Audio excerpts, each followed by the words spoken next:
What's going on, guys? This is your host, Jordan Corey with Beyond the Deals podcast. Today, I have a special guest, my man, DeLorean. He is absolutely amazing. I actually got to meet this guy outside of just business in general, and just everything that he's doing in life and business is absolutely amazing. So I'm excited to introduce him and get this podcast rolling. DeLorean.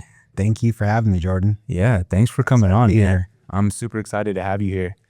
Mainly, I like to start off just kind of super authentic and just kind of get to know who you are and where you come from, and then be able to bleed into it from there. Yeah, 100%. I'm just a young melanated man from Vallejo, and then I moved out to Dixon in like the 3rd and 4th grade, and then I grew up there. It's a very small town. It's less than 19,000. It's in between UC Davis and kind of Vacaville, if you know that area in California. Okay. And yeah, I moved out here to Colorado in 2018. But before that, I grew up most of just playing rugby and being outdoors and kind of just living the small town life. Okay. Yep. And so from a small town to Denver, Colorado, like why come to Colorado out of all other states? It's always funny when people ask me this because, I joke around. It's funny. It's like ex-girlfriend in school. Okay. And I didn't end up going to school either. So it's just funny how life just plays out. It plays out in a great way, but just not how you expect it to. Yeah. So you came here in 2018 Mm-hmm. and you've been here since obviously now. Mhm. Have you thought about moving around, changing locations, or what makes you want to stay here for so long? Honestly, it's just because where I've been playing my roots as far as business goes. I started, my first job was telemarketing. Okay. I was selling like knockoff printer cartridges. Okay. And it was the most grueling job I've ever had. When you say knockoff printer cartridge, what exactly do you? Well, because like you're calling people and you're telling them like, hey, we have this cartridge that has, X more capacity of ink than HP and, these other marketing, like lead marketing brands, That's right? a unique sales job. Yeah, it was terrible. I didn't make one sale the whole 6 months I was there. It was bad. Okay.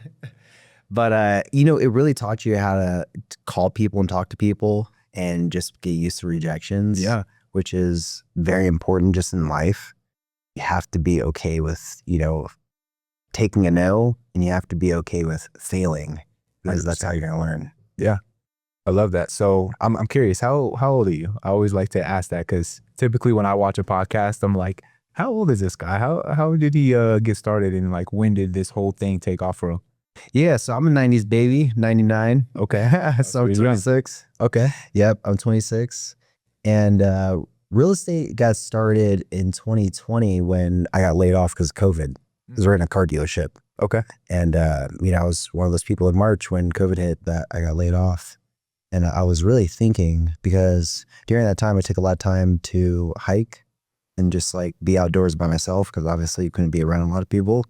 And that dawned on me. I'm like, wow, working at the dealership, someone is in control of my whole livelihood, Yeah. and that can be taken at any moment. So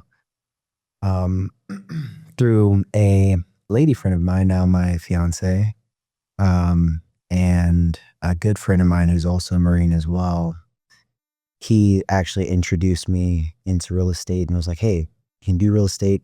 You can be a real estate agent, or you can also be a loan officer, and loan officer is more so the financial side of things. Nice. So that interested me. Okay. That's what really got me started on real estate in general. And so that started in 2020. And did you hop straight into being a mortgage lender, or did you kind of transition and dibble dabble in a little bit of everything? So I didn't actually transition into real estate right away. I stayed at the car dealership until 2022. Okay. And I actually took a full year just to understand real estate. Well, I thought you said they laid you off. Well, they did, but they brought us back. Right? Okay. After. Yeah. Okay. Of course. Like okay. they brought everybody else back. And it was actually funny too, because, car dealership, you make good money. Yeah. And yeah, it was just like the thing where like I bought my first condo, and then like 2 weeks later I put in my 2 weeks notice. Interesting. And then they were like, oh yeah, you can actually leave today. And I was like, oh, okay. And that kind of lit a fire under me. Yeah. And made me, dig into real estate more. I also picked up another job. I was working multiple jobs up until, more recently when I took real estate full time and I can commit to that. I've always honestly have had 2 to 3 jobs just because that's just the type of person I am. Yeah. I'm also a licensed hypnotherapist as well, and then a peer recovery coach. Yeah. So helping people with, their sobriety and those sort of things. Nice. Yeah, we actually did a hypnotherapist session one time. That's what, like 2 years ago, I think. It's been quite some time, but yeah, this guy is a man of all trades. Yeah, I think it's very important for us as humans to dive deep within ourselves. I agree. And strive to be the best version of ourselves. Yeah, and it's hard because a lot of people don't understand how to do that, or are they ever alone to like be alone with themselves? Right. And I think that's something I'm starting to learn a little bit more about is like, who am I? How can I become a better version of myself in all aspects, financially, physically, mentally, spiritually, just being able to really hone in on each thing. So take some time, take some discipline, and it takes some proper guidance and being around people that understand that as well. Yeah, 100%. And I feel like that's why it's important for us to find out who we are outside of the titles. Yeah. Because a lot of us can get wrapped up in titles, investor, manager, and all these things. It's like, just who are you as a person, right? Yeah. I think that's most important. That falls into real estate as well, too, because people work with you for who you are, right? Know you, like you, trust you. Exactly.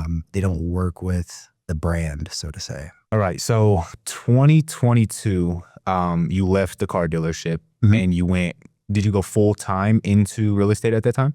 Yeah, I went full time. And then I also had a overnight job as well too, to give me a baseline, because I still got a mortgage. Yeah. And like many people in real estate, you're working multiple jobs to make it work until you can fully transition.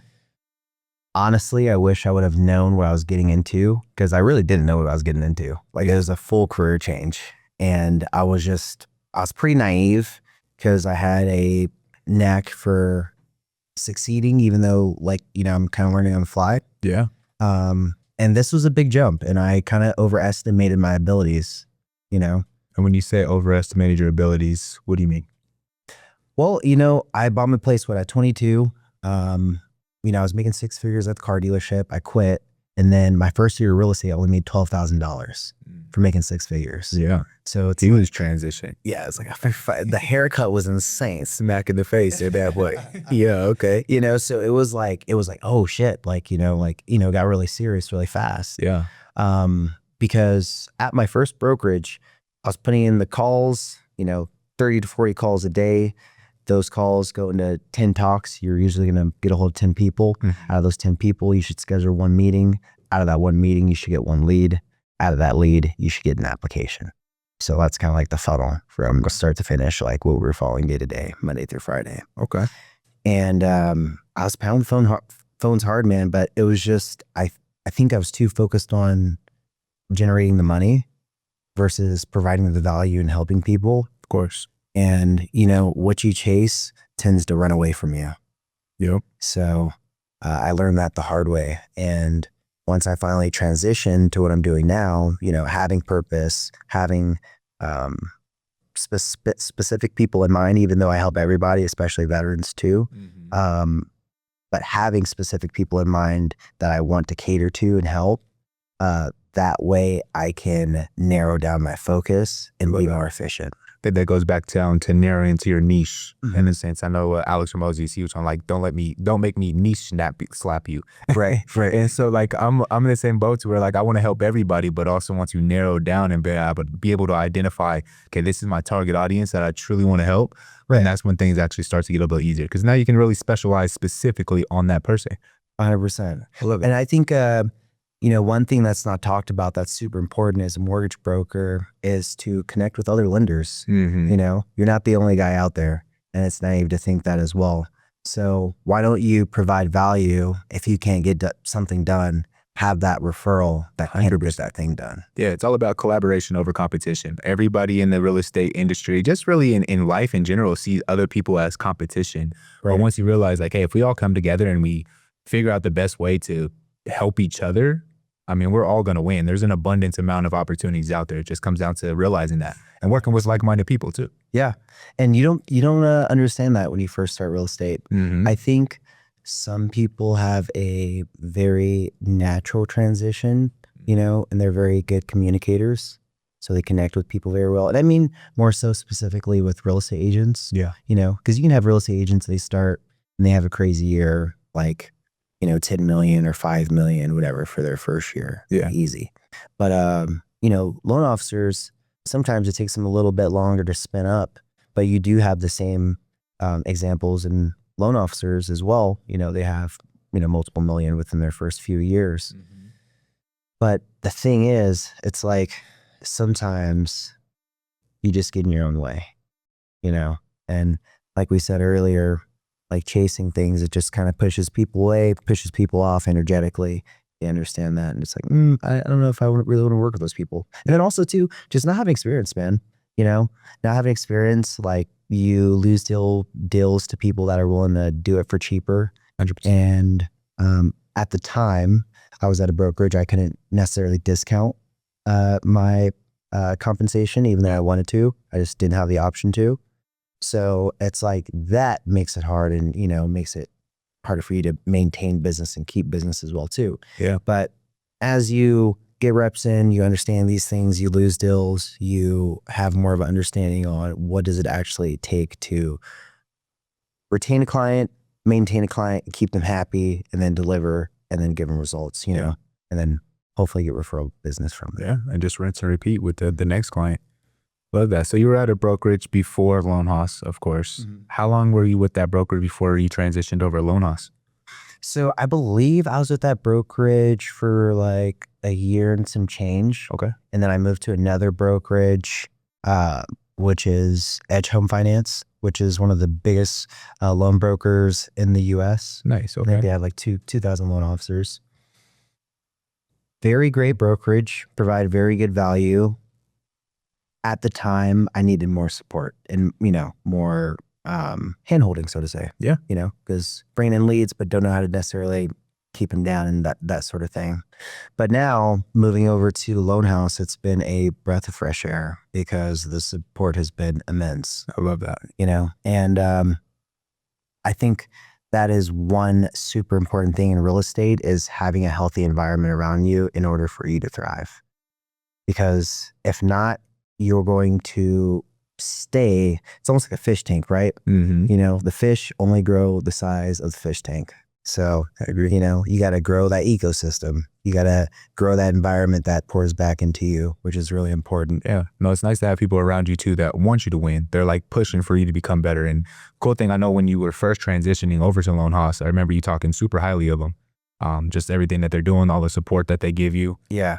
I love that. And Yeah, I always like to joke around. I'm like, man, sometimes you guys be blowing my phone too much. Like I'm good. yeah, stop sending me so much leads. But it's a great thing to have. And a lot of places don't give you that. And that's just the truth of the matter. I love that. Yeah. So, I mean, Loan House is obviously one of our affiliates within Real Estate Dealmakers. I know that you just joined, 2 months ago now with Real Estate Dealmakers. Mm-hmm. How has that transition been jumping into our community and kind of just being able to service some of the people that were a part of our community, I guess? Yeah, 100%. I'm helping a client that, we're going to be closing here in a couple weeks. And that's exciting. Our first deal already. Yeah. Right? Me and Sierra, the other branch manager at Loan House, business partner as well too, we were talking about like, hey, like we're going to enjoy this community, but we want to make sure within 3 months somehow like we add value, because we don't want to just be around and wasting anybody's time, and it's vice versa, right? Yeah. Why be around if you're not adding value to somebody? Yeah. I actually just spoke with the gentleman that you're helping with his loan. Oh, He was like, yeah, D's helping me with the loan. I'm like, I'm actually about to go on a podcast with him. Oh, yeah, sweet. That's awesome. Yeah. That's awesome. It's really cool. Okay. And so is there a turning point in your journey of, I guess, transitioning from obviously having that 6-figure job over to mortgage lending, banging out the phones, to now where you're like, okay, I think I'm really good at this, to where you transition from, let me cut off all these other side gigs that I'm doing and just go full time into this? Yeah. Like I said, I think it might be the ADHD where I need to have a couple things, but, Yeah. and I'm not necessarily committing a ton of time to them, Okay. but in my spare time, I like to put some time towards that. I think it's something that's gonna probably always stay there. But I would say, this month and next month, like it's insane numbers. I would never like even fathom in my life that I would be getting checks like this. I love that. I love that. And so being able to experience that and just being able to have a good understanding on what you can do within an industry. I mean, what are some goals that you're looking to accomplish with Lone Hoss and just by the end of this year? 100%. So my goal is 24 families total helped, or 24 loans, however you want to call it. But, I'm looking for more helping 24 people. And I am on pace for that. So I'm very excited. And we're going to win like a cool little trip to Mexico. Okay. So, I'm excited for that, But as far as my goals for Lone House, I intend to build out the investment side of the business and really structure it where we can be the one-stop shop for investors. As long as it's not commercial, we do have a commercial side that does help us with the commercial stuff, but at least for the residential or anything under 10 units, so to say, we want to be this one-stop shop and even offer some of our own financing. Nice. Okay. And that's my goal. Really cool. Okay. And I know you help both homeowners and investors. I know you're mainly kind of focusing more on the investor side. What is one big misconception between the two on like when being able to help these type of, I guess, these type of borrowers? Yeah, I would say the biggest, I would say the biggest thing that's stopping people from doing what they really want, it's a mindset change. And I would say the misconception is how much money you need to get started in real estate. I'd say that's the biggest misconception. Yeah. Because if you know somebody, I'm sure they have somewhere or know someone that needs some money that you can make some money. It's just a matter of connecting people. Yeah. And that's why, your net worth is your network is your net worth. I agree. That's a very true statement. I agree. Yeah, definitely who you know is that be able to get you pretty far in the industry, but also who knows you, who knows what you do and how you can add value to their lives. Because then you're going to just get referrals and being able to do more business with those people. Yeah. And that's, it's funny you say that too, because a big thing for me has been marketing this year, working on my marketing. And I think it's a thing that we all struggle with, but even though I'm a zillennial, I'm not a Z-eel. Even though I'm a zillennial, like I don't like social media, man. So it's like, it's really a fight to like post and, do that sort of thing, kind of like market myself. So that has been interesting to learn. And I'm sure a lot of people feel the same way too. Yeah, I'm actually in the same boat. I was just talking with Brandon a couple minutes ago about kind of how can I transition everything. I mean, I'm curious on how you're doing this as well, because obviously I know that outside of you want to be able to more personal things like self-development, mindset, but also your business. You want to be able to promote all of that. But how are you being able to transition and, I guess, brand yourself as the loan guy, but also the guy that's improving himself over time? Yeah. So, wow, that's a loaded question. It's funny you say that because I'm like mid-transition. Man, it's hard. But I would say, so right now, I'm bringing on a team. It's going to be about 6 of us. And I will have a page called This Made Lending Easy. If you guys want to follow it, doesn't have any post yet, but that's going to be the platform we're going to use to post everything educational for real estate. I love that. And it's going to allow me to kind of separate my personal page a little bit more with, that part of the business. And then, I have my own podcast as well, The Download with D-Lo. And that's going to be a separate page as well too now. Okay. So I'm trying to separate those two things. And now my personal is just going to be like jujitsu, positivity, self-care, that sort of thing. Okay. And you kind of intertwine the few every once in a while. I think. Yeah. Because, we can always merge our audiences, right? Through a collaboration post, which is an awesome feature for people who are marketing. I agree. If you collaborate and you clash your spheres, it's an opportunity to allow new eyes to actually see what you're doing. Yeah. Yeah, I think it's just being more intentional on it. That's the biggest thing that I'm trying to hone in on, because like, especially with our community that we have, it's being able to market that side of things, be able to show people what we're doing, offering people services like your guys' company, but then also trying to brand myself as like, hey, I'm going through the same thing that everybody else is going through. Like we're all trying to figure it out. I'm not perfect. I don't know. But I also get that sense of like, I love social media, but I don't utilize it how I know I should. Right. And so it's a double-edged sword, but it's It fun. was. Yeah. And that's the tightrope we dance with, right? Being in real estate, it's like using it in a healthy manner. Yeah, I agree. So I guess circling back down to kind of the misconceptions that that you mentioned, more of that mindset thing. What would you say is one of the most creative products that you guys offer, that you've seen in the industry, that's able to help somebody maybe with little to no money to still be able to scale or be able to buy their first property? Yeah, one product that is really interesting, and I'm almost positive, we're one of the few people that actually offer this, but it's a DSCR loan, and that's a debt service coverage ratio, meaning the debt has to service and cover the ratio of the actual payment. So if it rents for $2,000, the mortgage payment has to be $2,000. It has to be 1-to-1 typically. Okay. The cool thing about this product that I'm specifically referencing, it's a DSCR loan. It's a no ratio, meaning the loan does not have to cash flow. You can actually lose money on the investment and they'll still finance it, which is really interesting, right? Okay. Now, what is even more interesting about that program is it allows a seller carry. So it allows the buyer to come with a minimum of 10% down, and the seller can carry 10% down of the equity. And then us as the lender will come with 80% of that purchase price. Wow. To make the deal whole. Really cool. Okay. And so I guess for all of my investors out there, or maybe even homeowners that are looking to maybe utilize this, can homeowners utilize a DSCR loan, or is it mainly just for investors? So the only requirement about DSCR loans that's really important is you can't buy it as a primary. Okay. So if you're living in it, you can't do that. I guess because it's a business purpose loan. Okay. So just playing devil's advocate, if I were to get, say, a fourplex, live in one unit, rent the other ones, is that considered me primary, or would that be considered an investment? It is. Now, if you wanted to go that route, that is a great route. There's 3 ways you can go about doing that. You can do an FHA loan, which is a government loan. Okay. You can do a conventional loan, which is also a government-backed loan, or you can do a VA loan. Okay. Now, VA loan is only offered to veterans. So veterans, I'll talk to you guys offline about that. If you got questions, hit me up. Yeah. For FHA and VA, or for FHA and conventional, conventional, you can put as low as 5% down on a 2 to 4 unit.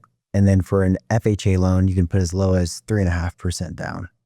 And you can live in one and then rent out the other ones. And those other doors can actually be counted towards your actual income for approval considerations. I love that. Okay. And so circling back to the DSCR loan, what are some of the main requirements other than that you can't live in it as a primary? Like, I guess being able to get qualified for that, for someone that doesn't know what that would look like and how to even get started. Yeah, 100%. So again, investment-friendly loan, what they're really focusing on is, 1, does the property cash flow, and is it worth its value? Okay. So that is determined by the appraisal and then the 1007. A 1007 is a comparable rent schedule. So literally all that is what the rental market for that specific property is going for. So that's what a 1007 is. Interesting. Okay. And that's going to be a big piece in the loan. And then the other big pieces would be, do you have assets to close? Do you have reserves after assets to close to ensure you're not going to be in a sticky situation after we close this, right? Yeah. Credit's pretty important. I know we can go as low as a 620, but I promise you rates will not be pretty. But we can get it done, all right? We can get it done. And the other thing is, if the property isn't rented, that's totally fine. We'll go off the 1007, right? What it'll rent for. But if you're getting over market value, we can take that lease into consideration and sometimes use that higher value in order to qualify. Understood. Okay. Yep. Really cool. And I know, so in this case scenario with the DSCR loans, and this is me kind of just being curious. Yeah. With them being able to take the projection of what that property could cash flow each month, are you able to utilize different strategies such as a short term, maybe a rent by the room, different income sources? Yeah, I'm so happy that you asked that. So long term is obviously the most usual of the standard, but we can go off of short term, which can use AirDNA and also, some estimates from like Rabu, which is another short term pricing engine. And then we can also do rent by the room. The only thing is it does require some structuring, so to say, and that's what's going to make brokers stand out from other brokers is, do they know how to structure a deal? Yeah. And what I mean by that is we just did a refinance that was rent by the room. And what we did was we got a master lease for all those tenants under one lease. And we, total summed it. They were taking in separate payments from all the tenants. But since we had that in a master lease and we showed record of them actually receiving the income for the last 6 months, we were able to use that. Interesting. Okay. Yeah, I think that's the cool thing. Just with anything in real estate in general is just getting creative. There's not one size fits all kind of thing. Like you have to work with somebody that actually understands the different methods and different opportunities that there are. Because there's a lot of people out there like, oh no, we can't do that. But like you said, we thought about a master lease. We put it all into once and now we can utilize that. But a lot of people were like, no, rent by the room doesn't make sense. Can't do that. Exactly. And that's what, as I was hinting to earlier, what makes loan officers and mortgage brokers and lenders all different. Typically, if you're working with a good mortgage broker, they're going to understand actually how to structure a deal. And that's what's going to make or break the deal. Because if you come to one lender and say, hey, I have this rent by the room, just like you're saying, he's going to say, from my options, we can't get this done. So it's a no with him. But if you have the right loan officer to help with what you were getting done, in his network, he actually had someone who can do that for you. I guess I'm not fully educated on the different type of people that are in mortgage lending. So I guess, can you enlighten me on all the different people? Because you said mortgage broker, we have the lender, we have the, I think you said the loan officer. So I guess how many different people are and exactly like what are the roles? Yeah, I would say probably like 4, and we can go over all of them. The first one, which is the easiest one, is a loan officer. Okay. So a loan officer is a person that can originate a loan. Okay. And essentially, you can either be state licensed or federally licensed. When you're state licensed, it usually means you're working for a bank or a credit union. And then when you're federally licensed, you can typically work in any state as long as you're licensed in that specific state. Okay. So that's a big difference. Understood. Now, from loan officer to mortgage broker, there's a difference there too.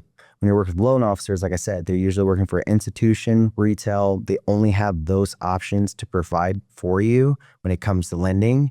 When you're working with a mortgage broker, we're working with a list of wholesale lenders, meaning you can't, as a consumer, go to them and get business or get a loan from them. You have to work with us. So we have a list of 47 lenders, of wholesale lenders. Okay. So those are credit unions. We have like 5 to 10 credit unions, and we also have just regular people, or not regular people, regular institutions that are lending their own money. But this is the thing that people need to understand. You have the bank. The bank can give you money, right? If you go to Chase or whatever, they can give you money as well. But then there's also private institutions that have a lot of friends that have a lot of money. They've put all their money together, and now they're lending out that money to their specific criteria. And that's a private money lender. Yeah. Okay. So they're lending to their specific criteria. And so you guys work a lot with private money lenders? Yes, we do. Interesting. Okay. And then another thing is a hard money lender. Yeah. We've heard that, right? In real estate, a hard money lender, it doesn't necessarily have to be an institution. A lot of times it's just people with, copious amounts of money. I like to joke around. And they just need to place it so they can make some money off of it. And so again, they're lending on their specific terms. A lot of people are just used to working with the retail lenders, is what we call them. So credit unions and just regular banks. Yeah. And they can only offer what they offer. So that's why there is a difference between a private money lender, a hard money lender, And so could the public be able to go utilize these private money lenders, hard money lenders without utilizing a broker? So you actually can if you have the resources. Of course. If you have the connections, you absolutely can. I'm not one to gatekeep. Yeah. And there's options out there. You'll just have to have the connections. Yeah. And it just takes time and energy that you don't need to put into it. Like when I first got into real estate, as you know, there's a lot of people that get in and just like, I can do this all on my own. I don't need no help. I don't need this. But once you start to realize, like, let me collaborate with other people that have the expertise in the areas that I lack. Right. So like finding money, I can go find money. I can learn and go network and do all that. But why spend my time and energy on that when I have somebody that's specializing in that? Because that's their main thing every single day. Yeah. And that's, you can go further together. 100%. That's why it's so true when it comes to real estate. Nice. Okay. So we covered the first two. We have the broker and the, so we got the loan officer and the broker. okay, loan officer and broker. Now, talking about private money lenders again, you have your people that are just private institutions lending out their own money. Okay. To specific criteria. Hard money lenders, pretty much the same thing, but they're lending typically on fix and flip projects. Mm-hmm. Whereas private money lenders can lend on literally anything. Interesting. It just depends on what they want to lend on. Of course. So, for example, I'm a private money lender. I give out my money for investors to do projects on. They give me a fixed return and then we get the money back. So you can be a private money lender as well too. Yeah. It's not just like a big money thing. It just depends on the project, right? Of course. And then hard money lender, again, they're going to be lending on things that need rehab. Okay. So things that you actually need to put renovations into to get the value out of it. Okay. And then your retail lenders, like I said, it just covers those credit unions and then places like cross country mortgage and stuff like that. Those are retail lenders. Interesting. I love that. Okay. Yeah. I mean, definitely it's good to understand because I know I hear mortgage broker, then lender, and then originators, and you're just like, Right. So who's who? Yeah, who's who? What do I go? Who do I go to? Who do I actually talk to? And oftentimes you just think like, okay, well, this guy does the same thing, but 9 times out of 10, it's not the exact same thing. They're just doing different things. Like they're doing something similar, but totally different strategies. Exactly. Because it is different from loan to loan, and you have to know the nuances between each. Nice. And so kind of as a broker, you're just the middleman. You're getting the clients that are looking for the funds, you're finding the people that have the funds, connecting the two, and you make a fee. Exactly. So it's our fiduciary responsibility to take care of the client and make sure we're securing the best terms for them. I love that. Okay. And so do you work with a lot of real estate agents, maybe some wholesalers as well? So actually, it's funny. I only have probably like 2 handfuls of agents that I really work with. Other than that, I don't work with any other agents. I work with a lot of financial advisors.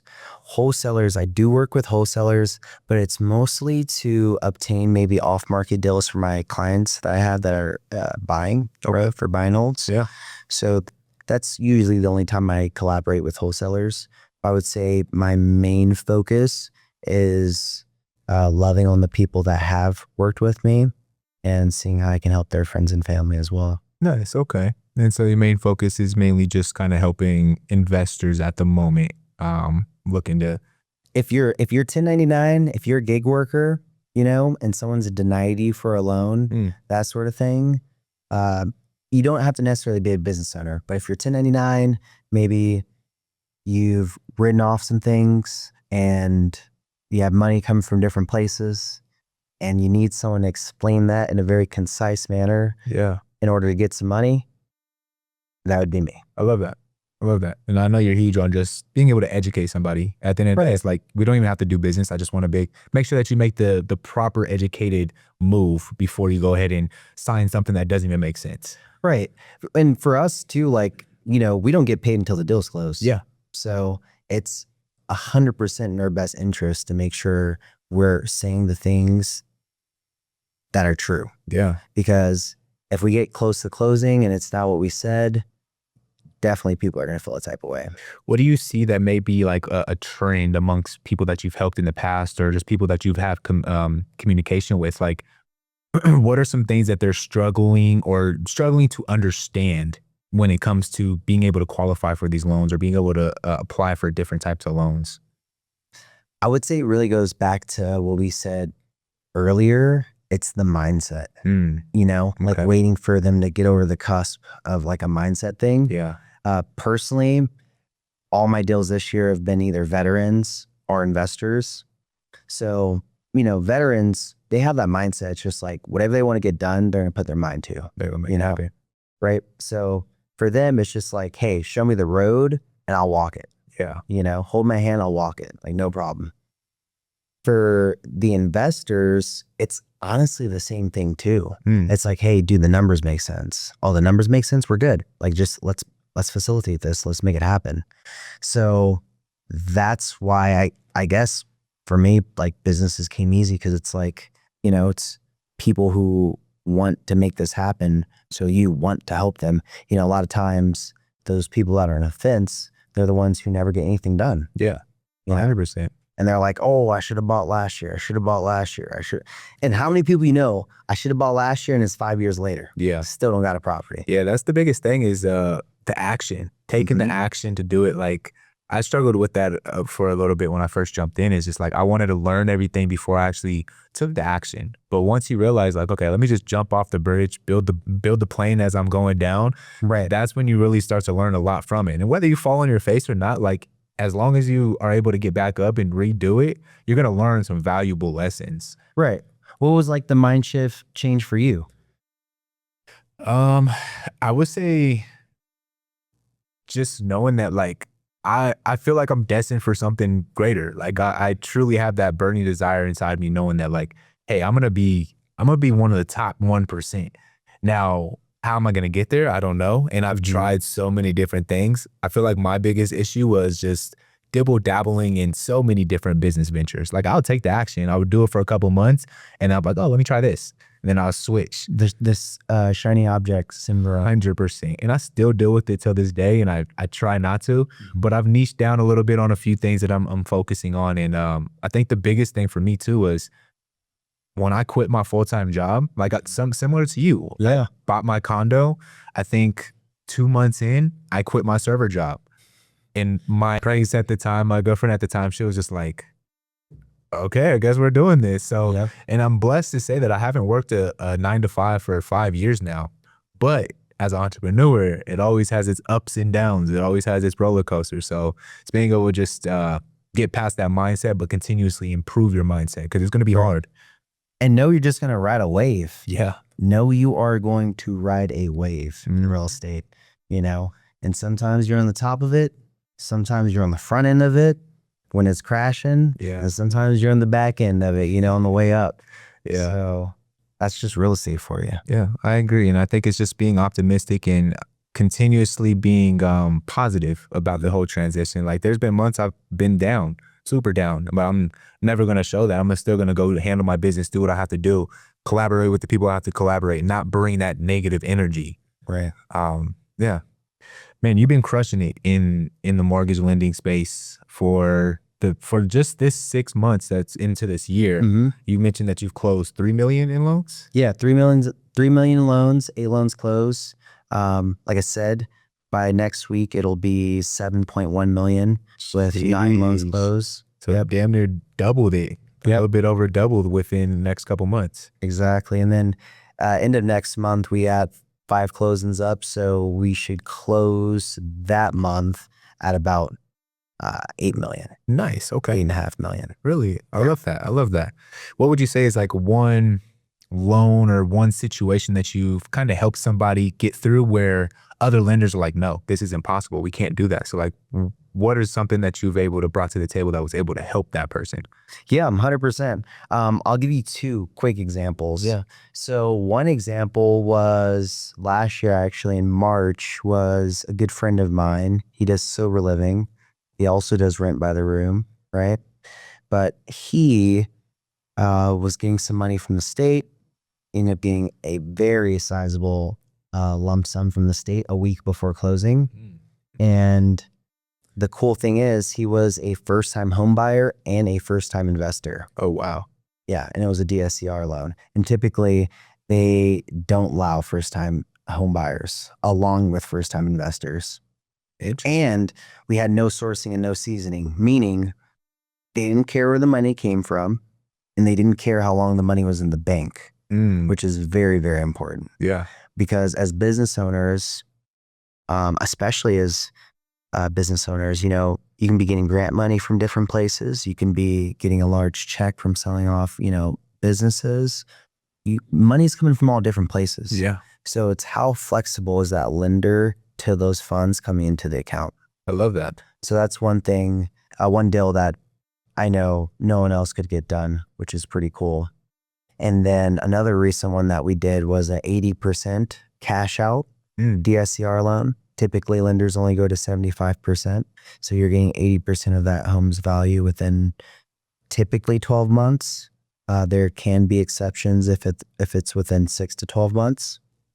And cool thing about that loan was there was multiple private mortgages on the actual property outside of the first position.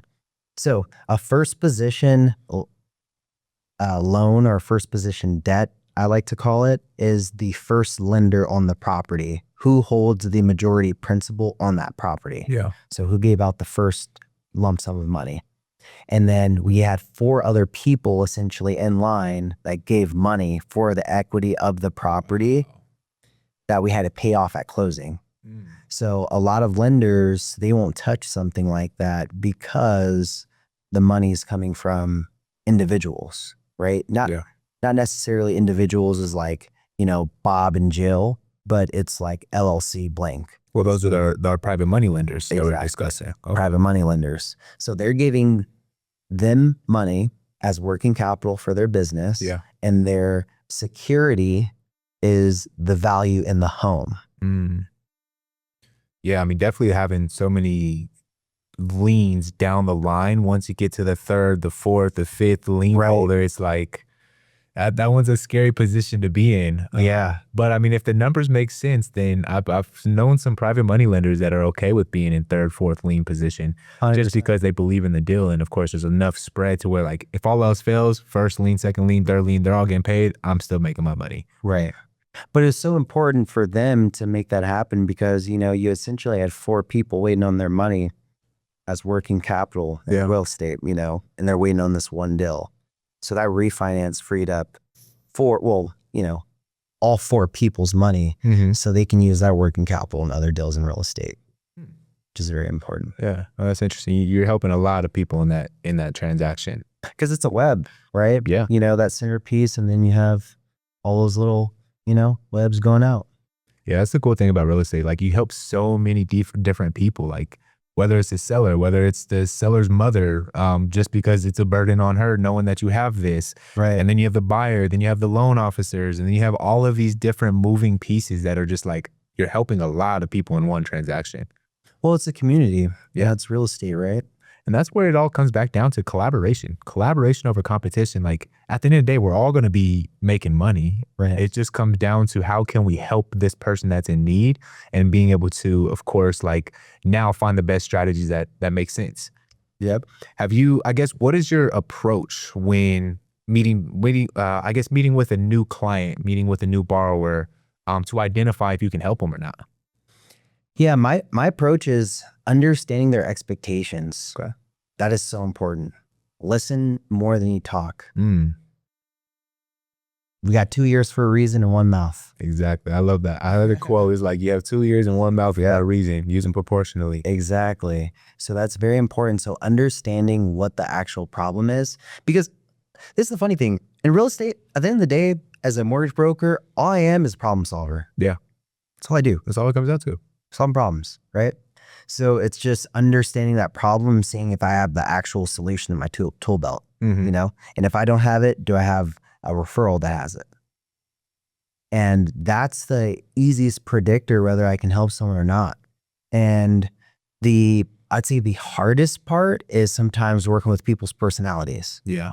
Because like real estate, when you work with that person, you're working with that personality, right? Yeah. So it's just like understanding them as a person, knowing what they need, how they need to be communicated with is very important. Yeah. Because at the end of the day, it just boils down to that communication standpoint. Of course. And all comes back down to kind of like the sales aspect of things, tonality and understand how to mirror them and all of that. But yeah, I'm a huge component on find the problem and then be able to solve it from there. And if you're not the solution, at least point them in the right direction. Right.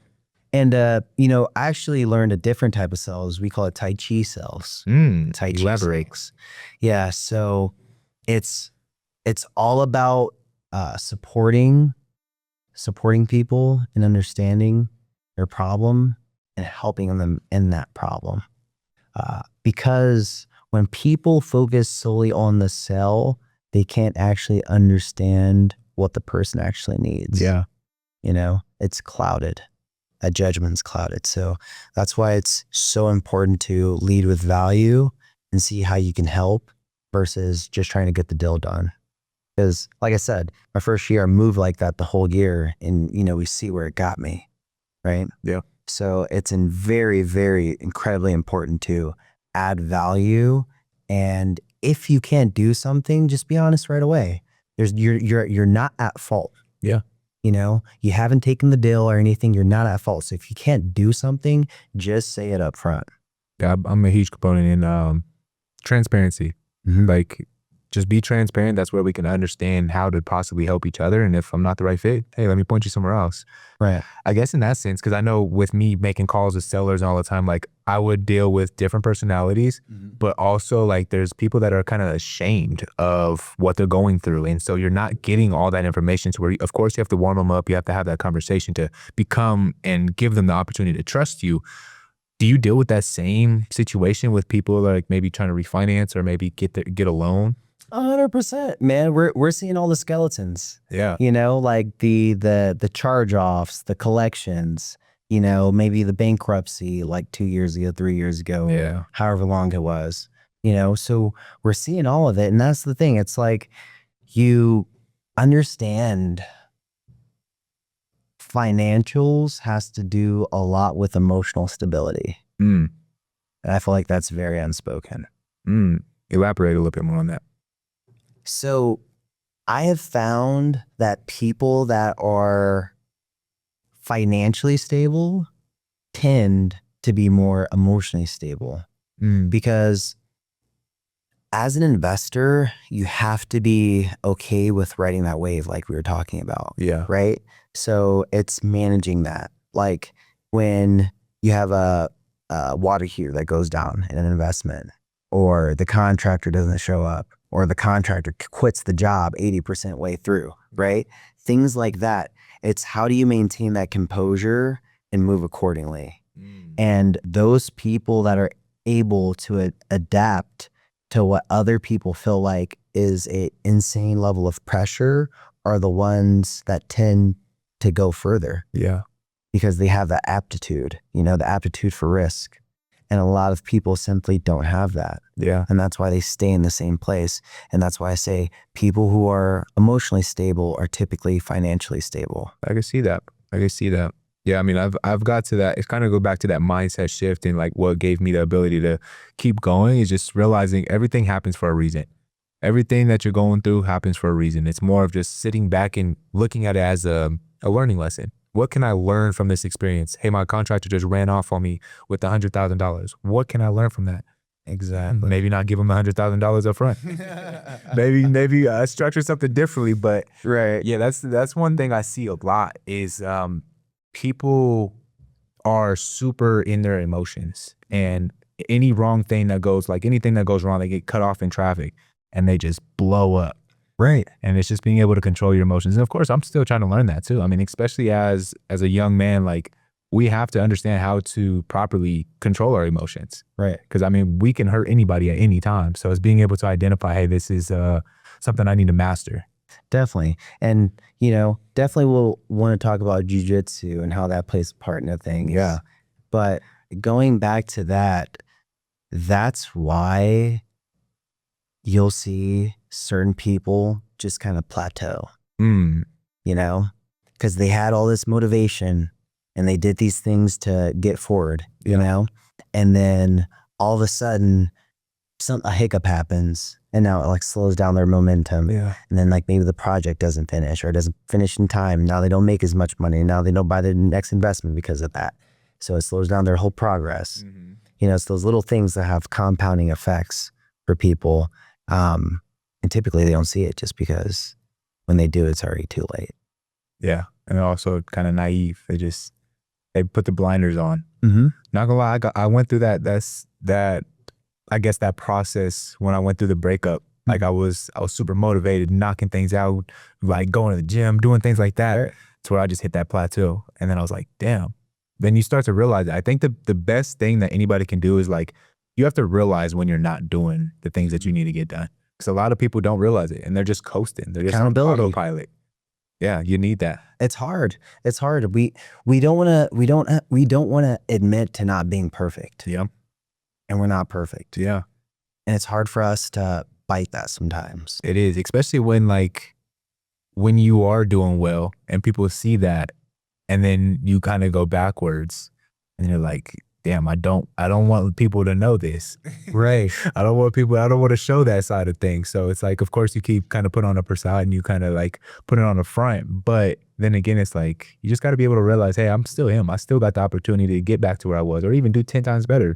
Just mindset.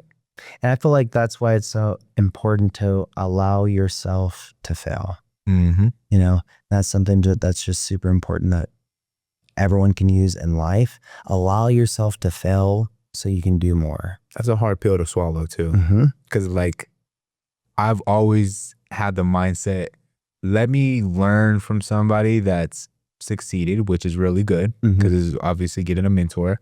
But I'm going to do this where I don't fail. I'm going to make sure I don't fail.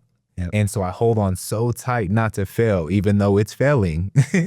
But I hold it on so tight to like, nah, this isn't going to go downhill. And being able to just let it go, like, okay, I failed from it. Let me move on. Let me figure something else out. Right. Because when you're grabbing onto that thing, it's like slipping through your fingers and crumbling. And you're like, what's going on? Because you're holding onto it so tight. But when you release it, just kind of comes back around to you. Yeah. And it's not so bad. Like for example, with my wholesaling operation, like I was doing well. I had like 15 people on the team. It was crumbling. People were taking advantage, started firing people. Then life was just going downhill. But now it's kind of circling back to where I have these opportunities. I get deals that sent to me all the time to where they see me as the expert. Hey, you've done this. You have different experiences. So now I'm still doing what I was passionate about, what I was so like strong, like, no, I'm going to make this work. Right. To where once I let it go, like, okay, let me just let it be, came back around. And it just wasn't in the manner that you expected. Exactly. Yeah. And it never is. Yeah. And that's the beautiful thing about the world, the universe. It's like a lot of the things that we are wanting to happen oftentimes is not going to come in the form that we want it to be in. Right. It's just coming down to understanding that like, if you want one thing to happen, all these other things that are happening in my life, this is exactly what I need. This is where it's going to push me to become that person that I want. Exactly. And that's why I feel like, I feel like faith is super important, and it's not necessarily in being religious, but just having a spiritual connection with God, the universe, whatever you want to call it, Yahweh, Allah, whatever you want to call it. Yeah. Having a strong connection with that, because that's connection to source, and that allows you to create things that you don't necessarily have the power to create on your own. Yeah. It's crazy to think. I was listening to a podcast the other day. Bob Proctor. Listening to a Bob podcast, and man, he was just talking about like everything that we have here has always been here. It just came with someone having a thought, having that thought that popped into their head and just being stupid, like not stupid, but crazy obsessed about making it happen to where now it's in form. Like we would have never thought millions of years ago we're going to be sitting on a chair. Right. Like who thinks of something like that? But you need those crazy people that are going to come out of the woodworks to think something wild, and then it just starts to come into form. And then you have to take the action steps to make it happen. Right. And, I think stupid is an appropriate word. Okay. And the reason I say this is because let's think about Tesla, right? When he's like making electricity and stuff, right? Yeah. It's like everyone probably thought he was insane. Like, what is he doing? Straight You're dumb. Yeah. Like, you're dumb, But once he actually had the proof, it was irrefutable. Yeah. can't be denied. Change life. And that's like the thing I feel like is so important with everyone. It's like, if you are the first to do it and you know there's a possibility, it's like, and if there's something telling you that you can get it done, you have a higher purpose than what you think, and you need to commit to that, you know, because you can change millions and millions of people's lives. The biggest thing is believing in yourself, though. It is. That's the biggest thing. It is. You believe in yourself, even though everyone's like, you're crazy, and you truly believe it can work. Go for it. Go for it, man. I love that. I love it. You know, I want to circle back to jiu-jitsu, because you got me into that one class. I did an open mat with this guy, and it's tough. It's fun though. It's definitely fun. And I see where kind of you go back to the emotion part, because it helps you kind of control your anger and your emotions, because you have to understand your next move. Exactly. And so I guess tie in and I guess elaborate a little bit more on that. Yeah. So, you know, I trained with Lier Jr., Michael Lier Jr. over at Logos. Very thankful to be training over there. And jiu-jitsu, you have to maintain your composure under extreme pressure. Yeah. You know, you have people sweating in your face, in your mouth, trying to choke you out, you know, like a full-size grown man trying to choke you out, or, you know, take your arm or take your leg, and you have to maintain extreme composure. And I've been doing it for like 11 months now. And just the change I've seen in myself in those last 11 months has been monumental. And it's, I would say, even translated to my business, right? It's the most successful I've ever been in my business ever. Yeah. And it happened to come along the same lines of when I started training jiu-jitsu. And it's really cool because you get just the most eclectic group of people in one room. You know, you got criminals, former criminals, police officers, you got anime nerds, you got freaking engineers, scientists, doctors. Yeah. You know, so you literally have like the most random people in one room all doing the same thing. And I feel like it's very important, especially as a man, to train a martial arts. I agree. Taking into consideration only 1% of the population just about does martial arts. And when you actually go do jiu-jitsu for the first time and you go against someone who's smaller than you, and you realize they can still take you because 100%. they actually have technique, Yeah, it's humbling. it is. It is very humbling. When I went to open mat with you that one time, smaller guy, skinny, I'm like, oh, I'm about to Toss him up. this guy, no peep, crawling all around. I'm like, what the heck? But because it comes back down to technique, and it goes back down to like really honing in on your craft. And if you do that repetition over and over and over, you're going to be better than 9 out of 10 people that come in that has never done these things. So it's definitely a humbling experience noticing that. And it's really cool to experience the opportunity to, I guess, understand that you do have to control your composure. You have to like really calculate your next move and try not to get choked out. Right. And how it translates to business, it's like the same thing, how we're talking about being financially stable and emotionally stable. Why is the stock market so up and down? Because it's based off of public opinion, right? Yeah. When like people freak out and it drops and everyone starts pulling out money, it's because it's a public opinion, right? Publicly traded stocks. Yeah. Public opinion.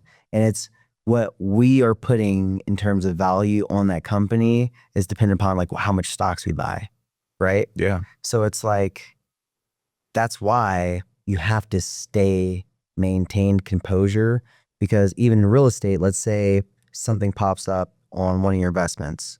It's like, okay, how am I going to take care of this versus breaking down, hey, everything is falling apart, and then that whole project just falls apart. Yeah. Right. Which is super important. It's almost like the Wanted movie, you know, when he's like reaching in to that thing, trying to slow down time. Yeah. And it's like, in real estate, you have to be able to like slow down, stop all the noise around you, and make a sound decision. You know, and it's a superpower. Yeah, it is. Right? Because it's like you're analyzing the risk, yet you're still moving forward regardless of that risk because you understand it. And that's where a lot of people fail. They have analysis paralysis. Yeah. And they never move forward. Yeah. So it is like a superpower. You like slow down time and then make that decision. Well, where your attention goes, the energy flows. And so like if you're always thinking of negative things, like, oh, this just went bad, well, guess what? You're going to stub your toe. And you're going to get stuck in traffic and you're going to spill your coffee. So it's all going to be a domino effect. But as you just be like, okay, I just got an offender bender. Maybe this was something that's going to help me further down the road. Maybe I would have been in an accident even worse. Right. So it's just being able to understand, hey, everything happens for a reason. It's always may seem bad at the moment, but it's helping you set yourself up for the next step. Right. And you can always ask, what is this teaching me? Yeah. Or what can I learn from the situation? If you ask yourself this in hard times, you typically are able to find the light at the end of the tunnel. I want to wrap this all up and kind of bring it back to the real estate deal makers. So what value did you see within our community that made you want to come and become a part of our affiliation? Yeah, to be completely honest, Jordan, I saw what you're doing, man, and I've been wanting to work with you for a while. So I saw it was an opportunity to work with you. And just like anything else, you work with people you want to. So I love that. I appreciate that. Yeah. And I mean, I've always wanted to work with you as well. I'm glad that you're able to come in and service the community. I know you're helping one of our community members already, which is pretty quick. Within like 2 months. We're still in the beginning stages and continuously looking to grow. Yeah. Outside of that, how can people reach out to you? How can people connect with you and being able to just have a conversation with you? Yeah, 100%. So if you're trying to find me on Instagram, my Instagram handle is dtown_30. Facebook, DeLorean McMullen, DLORNNMCMULLEN. And the best way to reach me is just by phone number. So 530-665-9497. Yes, it's a Cali number. Text me, call me. I got you. I love it. D Loans in the house. Pleasure chatting with you, brother. Thank you so much for coming in. Thank you, bro. Thank you guys for watching Real Estate Deal Makers and Beyond the Deals. We are closing out. Peace. Right.